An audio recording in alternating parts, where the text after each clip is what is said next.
I'm Jasmine Moradi, and you're listening to the Queens of Tech podcast, a podcast series about raising the voice of workplace champions. 60-plus questions in around 30 minutes with women, non-binary, and transgender influencers about their journey into STEM: science, technology, engineering, and mathematics. I started the Queens of Tech podcast initiative in May 2022 because I would like to retain more women, non-binary, and transgenders in the tech industry. Talent is out there, but our work environment needs to improve for all to feel safer, stay authentic, and to be valued for our contributions. My vision is to raise the workplace ecosystem for all in the tech industry by killing the imposter syndrome, stopping bad behavior, and increasing equity opportunities. Each podcast talk is built around 60-plus questions regarding upbringing, education, career path, DEIB, and future advice. My mission is to bridge the gap between schools and workplaces by getting to the heart of my guests' personal life and career journey to inspire other girls, women, non-binary, and transgenders to unleash their full potential to reach top leadership roles in the tech industry. My goal is to raise the voice of tech champions around the world and together with companies, investors, and politicians raise the challenges and opportunities around equity, inclusive diversity, and belonging in our workplaces. Enough is enough. I would like to enforce companies to build a sustainable, inclusive culture, to retain diverse talent, so we keep the workplace power equity to continue building future diverse and inclusive products. Your voice matters. In this episode, I'm very excited to welcome my guest, tech queen Beverly Clarke, education consultant, coach, and author. Hi, Beverly. Hi, Jasmine. I'm very happy to have you joining us from UK today. How are you? I am very well. Thank you so much for inviting me to talk on this podcast with you today. Glad to hear. Now, let us dive into your journey into STEM. Hope you're ready for the Queens of Tech 60-plus questions. I am. Let's warm up with a few fun facts about you. How would you describe your personality in 3 hashtags? Ambitious, optimistic, friendly. How would you describe your life in 3 sentences? A journey of learning and discovery. What kind of music stimulates and motivates you the most? Lots of different genres. So rock music at the gym, pop music in the car. It depends on the mood. Any music, really. What is your personal motto? Keep going. That's the only option. What is your favorite book? Apart from the ones that I've written, any motivational books to inspire. What is your favorite podcast? Apart from this one, Jasmine, Desert Island Discs. Thank you very much. Mac or PC?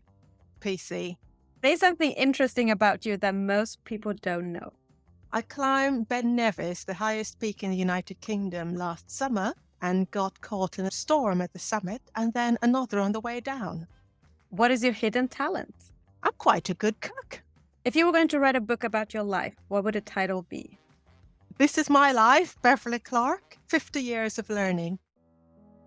Great start. Now, let us dig deeper. Our childhood has an effect on our adulthood. Our early experiences shape our belief about ourselves, others, and the world. Now I want to discover your childhood. Where did you grow up? In 3 countries, Guyana, the Bahamas, and England. Wow. What was your dream job as a child? Dentist or archaeologist? What was your favorite subject in school? I've got 3, computing, geography, and biology. What was your least favorite subject? English. What is your earliest memory of technology and the arrival of the internet? Seeing a computer at the age of 12 and then starting to understand the internet while I was at university, in very early days of the internet. Which were the 3 first technology gadgets you owned? I came to tech quite late, but they are and were the Walkman, the radio, and the iPod. Who was your female role model growing up and why? My mom, and she still is, and I know her. She's got a journey of migrating from Guyana in South America to give me a better life. She's made lots of sacrifices, and then she eventually became a head teacher here in England. How do you think where you grew up and the school you went to and the generation you come from influence your education and career choice?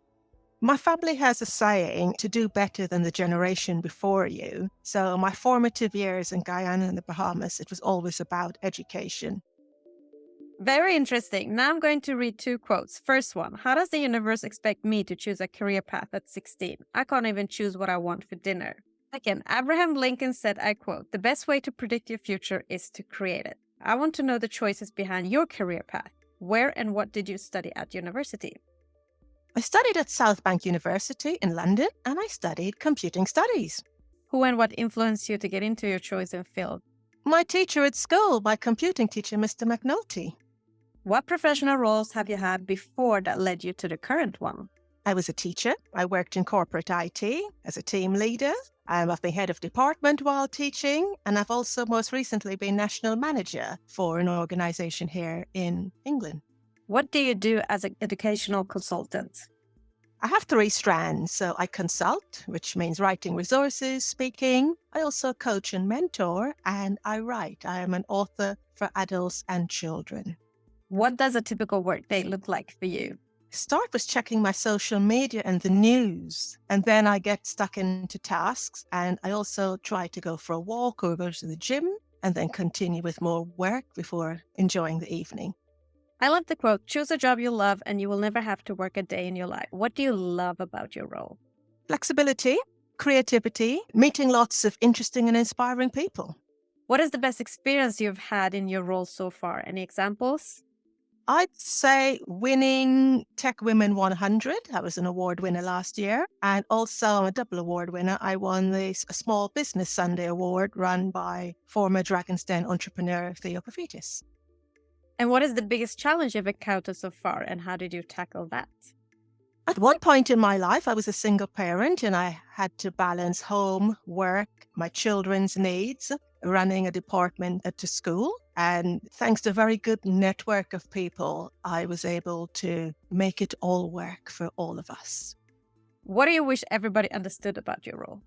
I'm the leader of my own destiny and I have to chase opportunities. Nothing comes to you. You've got to go out and put yourself out there every day. What is the one common myth about your professional field that you want to disapprove? The computing is all about coding or it's for a certain type of person. What do you love about working with the tech industry? Being involved in change, societal changes, and hopefully societal changes that are going to make life better for everyone. Oprah Winfrey said, I quote, think like a queen. A queen is not afraid to fail. Failure is another stepping stone to greatness. What have by far been your biggest achievement in your career? Apart from the TechWomen100 Award winner, this year I'm also a UN woman delegate for the UK. I've just come off the back of 2 weeks of that, and that's been really inspirational and meeting lots of other women across the world. It's all been online and also hearing their stories and being able to tell those stories. Really, really. So what is the biggest factor that has helped you become successful in your success habits? Consistency, reliability, trying and try again if it doesn't work, and learning, really learning from your experiences. And how do you measure your own performance at work? Feel-good factor, influence, and also money. What is your biggest failure in your career and what did you learn from it?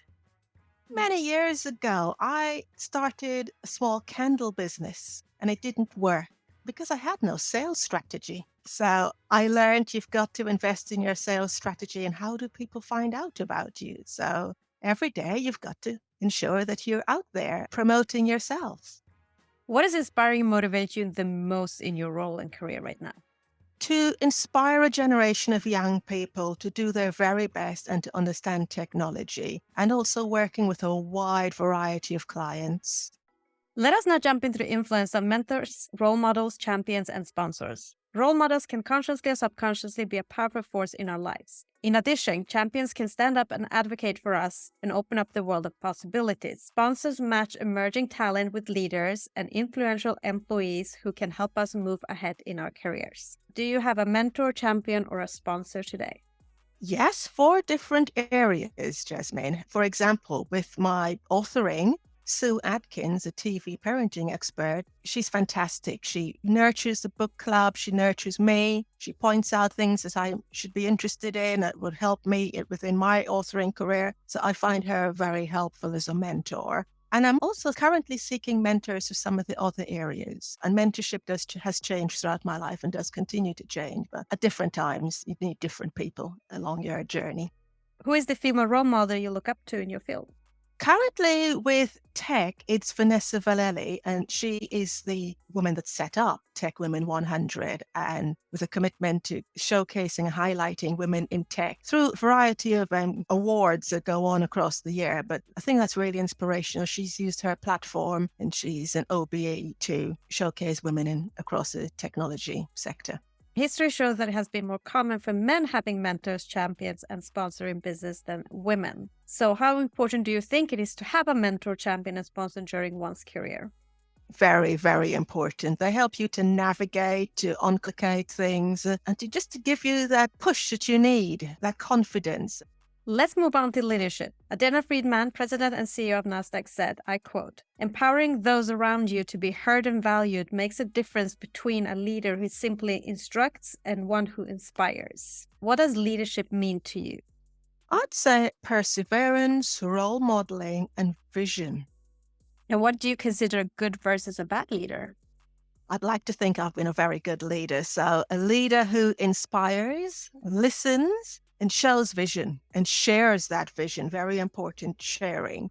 Bad starts to micromanage or starting to get involved in too many of the management tasks, to understand that demarcation between leadership and management. And if it's not fully understood, I think that could become a conflict. Who is your favorite female tech leader and why?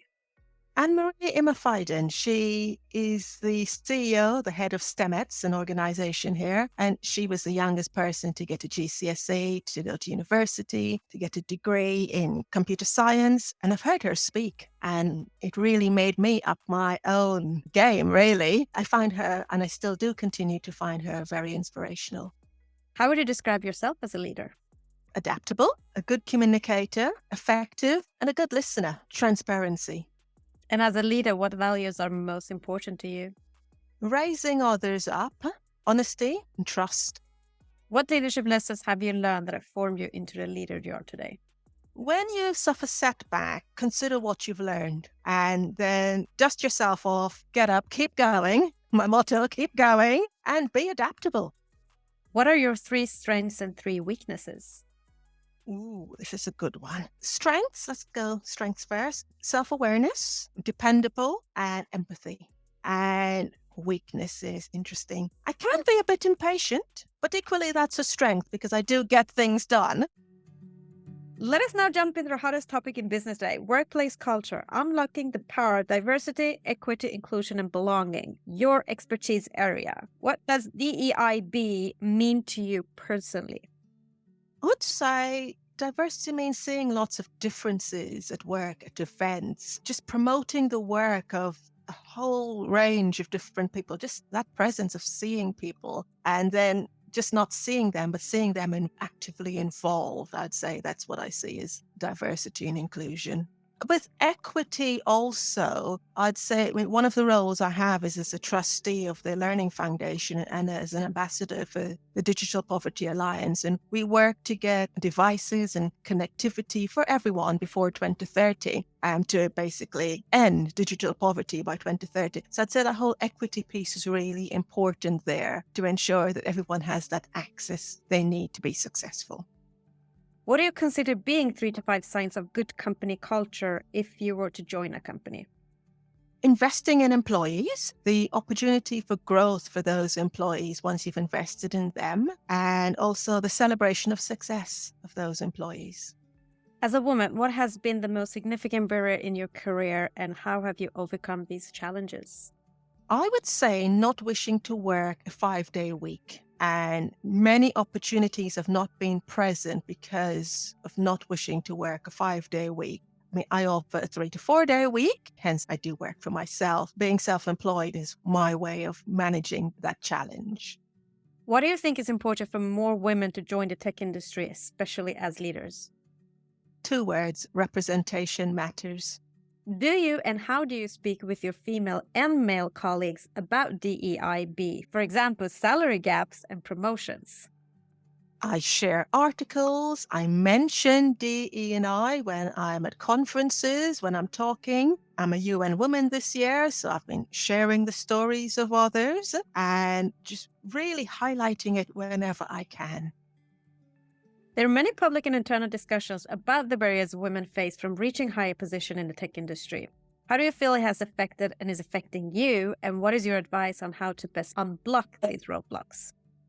At one point in my career, I was told you can't go for a role because you've got children. There's no room for you here. Shocking. And the way in which I dealt with that was to leave, because there is nothing that you can do to fight against that. But I do share these stories because it does happen. And also, I'd also say being paid less is something that I've come across quite frequently. And I always do manage to find out what others are being paid. And unbelievably, there's always a good excuse, and I put that in quotations, as to why you aren't being paid the same or more. And I think it's the challenge to move on and take your skills with you if you're not appreciated.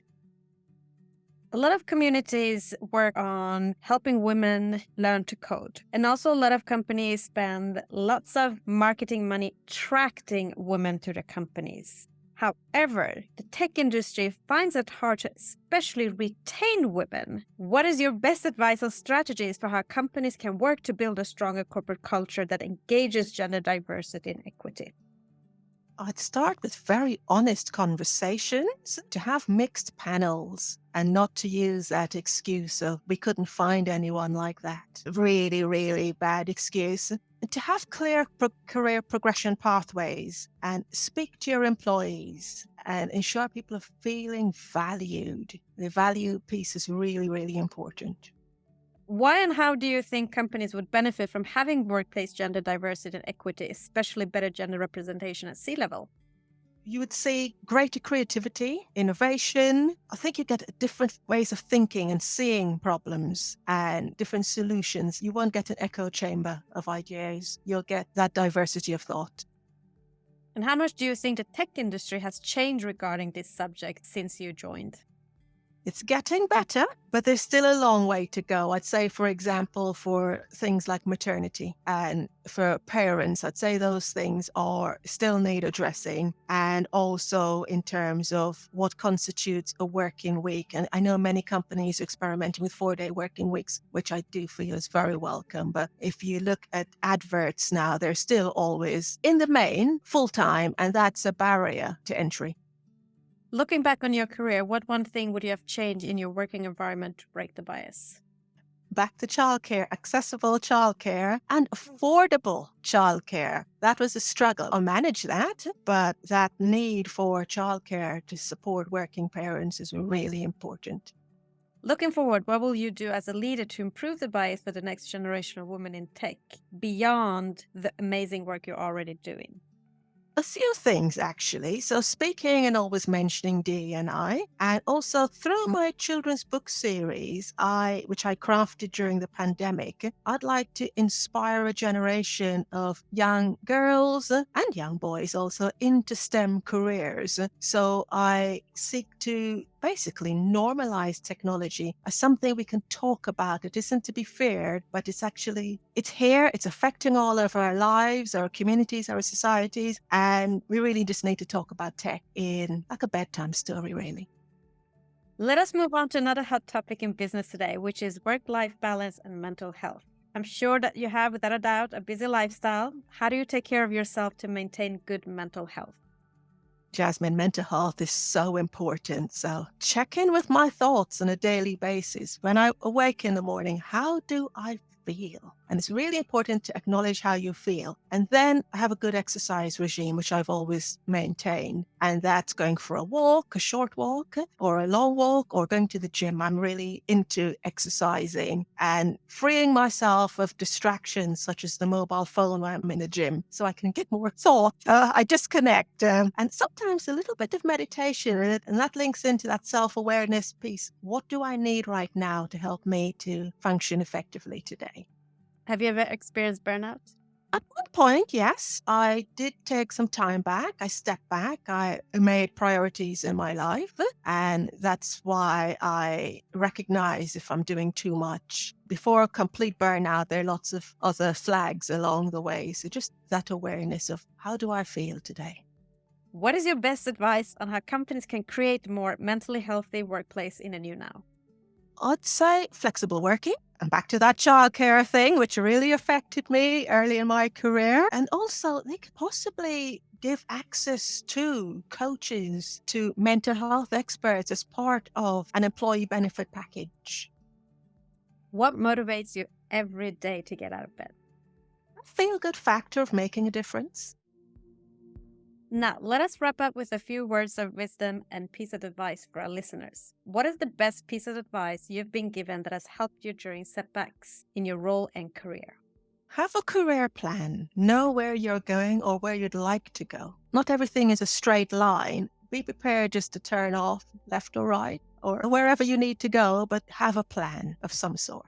And then what is the worst advice you've ever been given and how did you tackle that? Stay home. You're a mom. I left the company after that. Is there something you wish you would have known or a skill you wish you had when starting out in the tech industry? Yes, networking. It's really important to know how to network effectively. That's online and in person. So when I started out in my career, online networking wasn't really a thing. But now online networking is very important and face-to-face has always been important and still is. Absolutely those two things. If you had the ability to go back in time when you were just at the beginning of your career, what advice would you give to your younger self? Believe, banish self-doubt. Really do believe in yourself. What advice would you give to young girls and women who want and trying to break into STEM fields today, especially wanting to become next generation leaders? Get a mentor, get a coach. Be part of networks. Your personal learning network, your professional learning networks are very important. I would be lost without my networks. Get your networks. Last but not least, what is next for you in your role and career in tech? What are your career aspirations? Greater recognition, to publish more children's books, to collaborate with others, such as yourself today, Jasmine, and to grow my multiple businesses, my 3 lines of consulting, authoring, and coaching.